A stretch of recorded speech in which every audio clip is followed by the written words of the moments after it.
அனைவருக்கும் வணக்கம். மோடி அரசு, இந்திய ஒன்றிய பாஜக அரசு பட்ஜெட் என்பதை நேற்று நாடாளுமன்றத்தில் தாக்கல் செய்திருக்கிறது. இந்த பட்ஜெட் தமிழ்நாட்டை முற்றிலுமாக புறக்கணிக்கிறது என்று தமிழ்நாட்டில் உள்ள பல்வேறு கட்சிகளும், குறிப்பாக முதலமைச்சர் உள்ளிட்ட பல்வேறு முக்கிய நபர்களும் அரசியல் கட்சி பிரமுகர்களும் கண்டனங்களை தெரிவித்திருக்கிறார்கள். தமிழ்நாட்டை ஒன்றிய அரசு புறக்கணிக்கிறது என்ற குரல் ஒன்றிய மோடி அரசாங்கம் டெல்லியில் வந்த காலம் முதல் இந்த 12 ஆண்டு காலங்கள் தொடர்ந்து இதுவே நடந்து வந்து கொண்டிருக்கிறது. ஆனால் ஒரு நாடு என்றால் என்ன, ஒரு நாடு என்பதற்கான இலக்கணம் என்ன என்று வரையறை என்பதெல்லாம் இருக்கிறது. ஒரு பொதுவான நிலப்பரப்பு, அந்த நிலப்பரப்பில் வாழும் மக்கள், அந்த மக்கள் பேசிய மொழி, அந்த மொழியால் உருவான பண்பாடு, இவை அனைத்தும் நீடித்து நிலைத்து விட்ட ஒரு பகுதிக்கு நாடு என்று பெயர். இதுதான் நாடு என்பதற்கான இலக்கணம். அப்படி பார்த்தால் அந்த நாடு என்ற இலக்கணத்திற்கு ஏற்பதான் இந்தியா என்பது ஒன்றியம் என்று அழைக்கப்படுகிறது. ஏனெனில் இங்கு தமிழ் நாடு இருக்கிறது, மலையாள நாடு இருக்கிறது, கன்னட நாடு இருக்கிறது, தெலுங்கு நாடு இருக்கிறது, பஞ்சாப் நாடு இருக்கிறது, மராத்தி நாடு இருக்கிறது, வங்க நாடு இருக்கிறது. இதேபோல் பல நாடுகள் என்பது இருக்கிறது. பல நாடுகளுடைய தொகுப்பாகத்தான் இந்தியா என்பது 1947 ஆகஸ்ட் 15 உருவாக்கப்பட்டது.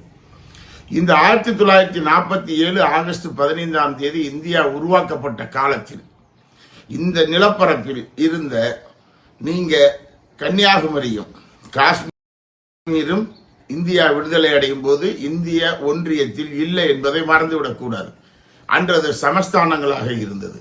சமஸ்தானங்களாக இருந்த பலவற்றை கிட்டத்தட்ட 552 சமஸ்தானங்களை இணைத்து இந்தியாவினுடைய வெள்ளைக்காரர்கள் ஆட்சி செய்த 11 மாகாணங்களை இணைத்துதான் இந்திய ஒன்றியம் என்பது உருவாக்கப்பட்டது. எனவே யூனியன் கவர்மெண்ட் ஆஃப் இந்தியா என்று அழைக்கிறார்கள், யூனியன் மினிஸ்டர் என்று அழைக்கிறார்கள். எனவேதான் இந்திய ஒன்றியம் என்கிறோம்.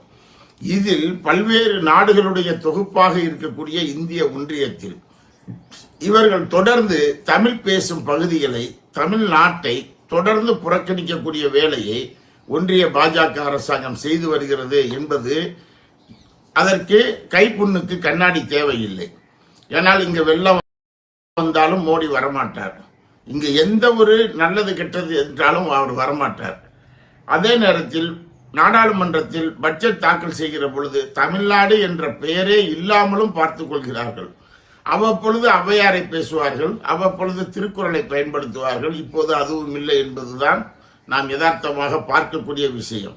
ஒட்டுமொத்தமாக தமிழர்கள் மீது, தமிழ்நாட்டின் மீது, தமிழ்நாட்டில் வாழும் மக்கள் மீது ஒன்றிய பாஜக அரசு கொண்டிருக்கக்கூடிய வெறுப்பு, புறக்கணிப்பு இவையெல்லாம் ஒருபுறம் இருக்கட்டும். ஆனால் இவர்கள் இந்தியாவிற்கு ஏதாவது செய்தார்களா, இந்திய நாட்டினுடைய வளர்ச்சிக்கு இவர்கள் ஏதாவது முக்கிய பங்காற்றினார்களா என்றெல்லாம் இல்லை. நான் விரிவாக பல விஷயத்தை எல்லாம் பேச விரும்பவில்லை. சுருக்கமாக சில விஷயங்களை சொல்கிறேன். அதை ஒரு கவிதை நடையிலேயே நான் சொல்லிவிடுகிறேன். மோடி யார், தமிழ்நாட்டு மக்கள் யார், தமிழ்நாட்டிற்கும் மோடிக்குமான தொடர்பு என்ன, தமிழ்நாட்டு மக்கள் மோடியை ஏன் தொடர்ந்து புறக்கணிக்கிறார்கள் என்பதற்கு தமிழ்நாட்டு மக்களுக்கு தெளிவான ஒரு பார்வை இருக்கிறது என்பதைத்தான் நான் சொல்ல விரும்புகிறேன்.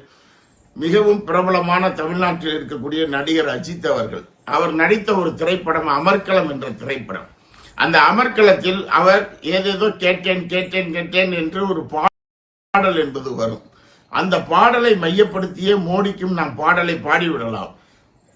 ரயில் நிலையம் இல்லாத டீக்கடை கேட்டேன், சான்றிதழ் இல்லாத பட்டம் கேட்டேன், மனைவி இல்லாத வாழ்க்கை கேட்டேன், குழந்தை இல்லாத மாளிகை கேட்டேன், முஸ்லிம்கள் இல்லாத குஜராத் கேட்டேன், பாலியல் வன்மம் செய்யும் பாதகர்கள் கேட்டேன், பசுவின் பெயரால் நசுக்க கேட்டேன், விஸ்வகுருவென அழைக்க கேட்டேன், ஏழைத்தாயின் மகனென கேட்டேன், ஏரோப்ளேன் தனியாக கேட்டேன், உலகம் முழுவதும் உழவ கேட்டேன், ஊதாரியான செலவுகள் கேட்டேன், ஜி என அழைக்க கேட்டேன், 4G 5G அற்ற BSNL கேட்டேன். ஆனால் சீனாவிடம் ஜியோ கேட்டேன். பொதுத்துறை இல்லாத தொழில்கள் கேட்டேன். குஜராத் சர்வீஸ் டாக்ஸ் எனும் ஜிஎஸ்டி கேட்டேன். ஜனவரி பிப்ரவரிக்கும் வரி போட கேட்டேன். வரியை வாரி கொடுக்க கார்ப்பரேட்டுகள் கேட்டேன். கார்ப்பரேட்டுகளிலும் பத்திரம் கேட்டேன். அம்பானிக்காக பெட்ரோல் டீசல் கேட்டேன். அதானிக்காக துறைமுகம் விமான நிலையம் கேட்டேன். இருவருக்குமான இந்தியா கேட்டேன். இந்தியாவையே அதானியா என மாற்ற கேட்டேன். மருந்துகளற்ற கொரோனா கேட்டேன். மாட்டு கோமிய மகிமை கேட்டேன். தட்டும் கரண்டியும் தட்ட கேட்டேன். விளக்கில்லாத வீடுகள் கேட்டேன். மானியம் இல்லாத சிலிண்டர் கேட்டேன். மக்கள் பணத்தை அமுக்க கேட்டேன். எரிவாயு இல்லாத சமையல் கேட்டேன். வெங்காயம் பூண்டற்ற உணவு கேட்டேன். ஆவணங்களை எரித்த ரஃபேல் கேட்டேன். ஆர்டிஐ மூலம் கச்சத்தீவு கேட்டேன். சுவிஸ் வங்கி பட்டியல் கேட்டேன். பத்திர கணக்கற்ற பாரத் வங்கி கேட்டேன். சிறு குறு தொழில்களை நசுக்க கேட்டேன். சீன பட்டாசு வெடிக்க கேட்டேன். ஊழலை உறிஞ்சும் வாஷிங் மிஷின் கேட்டேன். உத்தமர்கள் என உலர்த்த கேட்டேன். குலத்தொழில் செய்யும் குதர்க்கம் கேட்டேன். அழுக்கு என்பதை நீட்டென கேட்டேன். படித்த இளைஞர்கள் பணிந்திட கேட்டேன். பக்கோடாவிற்கும் வேலை கேட்டேன். சமூக நீதி மறுக்கும் மனுநீதி கேட்டேன். தட்டி பறிக்கும் தத்துவங்கள் கேட்டேன். கடமையாற்ற கவர்னர் கேட்டேன். கண்ணியம் விலை என்னவென கேட்டேன்.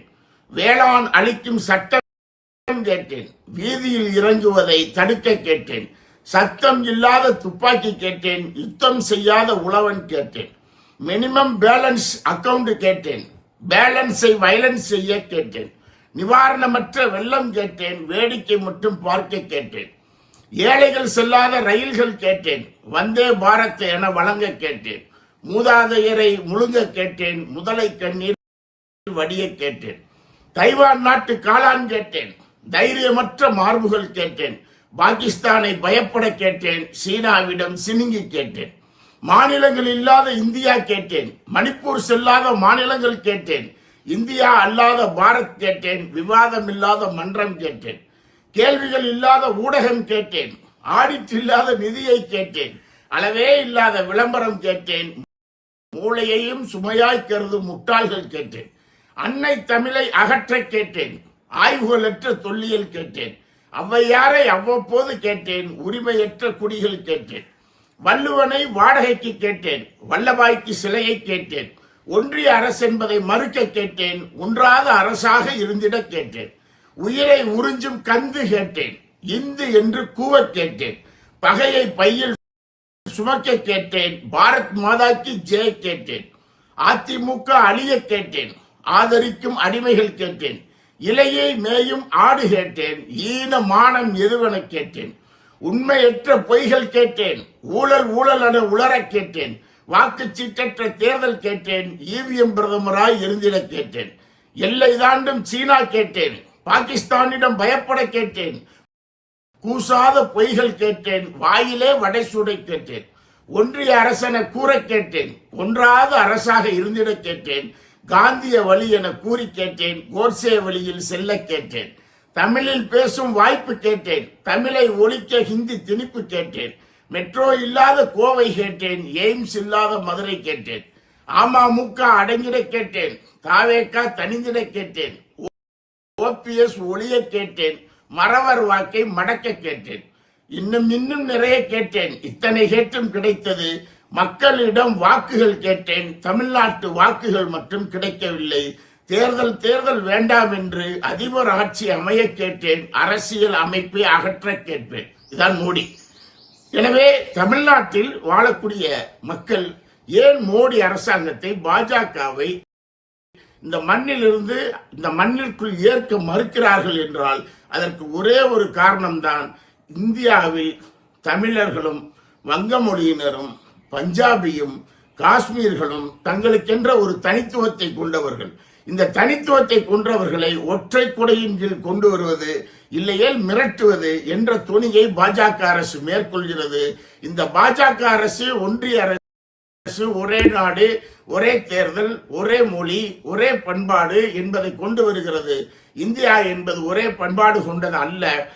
கன்னியாகுமரியிலிருந்து காஷ்மீர் வரை நீங்கள் பயணித்து சென்றால் ஒவ்வொரு 75 கிலோமீட்டருக்கும் உணவு மாறும், உடை மாறும், பேச்சு மாறும், வழக்குகள் மாறும், எல்லாமே மாறும். அப்படி பல்வேறு வேறுபாடுகளை கொண்டிருக்கக்கூடிய ஒரு தேசத்தில், பல்வேறு வேற்றுமைகளை கொண்டு ஒற்றுமையாக வாழக்கூடிய தேசத்தில் ஒற்றுமையை சீரழித்து வேற்றுமையவே பகைமையாக மாற்றக்கூடிய பாஜக என்பதை தமிழ்நாட்டு மக்கள் அறிந்ததால் தான் அவர்கள் தமிழ்நாட்டில் புறக்கணிக்கிறார்கள். பாஜக இங்கே வர முடியவில்லை. தொடர்ந்து மோடி இங்கே பயணித்து பார்க்கிறார். தேர்தலுக்கு மட்டும் வருவார். எனவே டபுள் இன்ஜின் என்பார். அதை முதலமைச்சர் டப்பா இன்ஜின் என்று அழைத்துக் கொண்டிருக்கிறார். உண்மையிலேயே அது டப்பா இன்ஜின் தான். அந்த டப்பா இன்ஜின் தமிழ்நாட்டில் ஓடாது. இப்போதும் அவர்கள் தமிழ்நாட்டை புறக்கணித்திருக்கிறார்கள். தமிழ்நாடு தொடர்ந்து பாஜகவை புறக்கணிக்கும். நன்றி, வணக்கம்.